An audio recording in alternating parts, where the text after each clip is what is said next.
We're going to fill the receiver to the manufacturer recommended 80%. So we have our heat producing device. We're going to pump the receiver, pump the unit down to fill the receiver up, store all the liquid refrigerant in the receiver. Then we're heating this up with our heat producing device. Then we're going to observe the level with our thermal imager.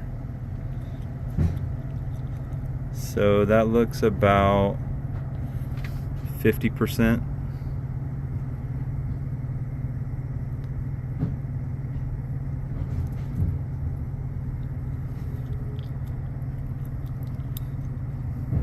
You see how all the liquid refrigerant in the bottom of the receiver is a lot cooler than the top of the receiver, where there is no liquid refrigerant and the metal is just heated.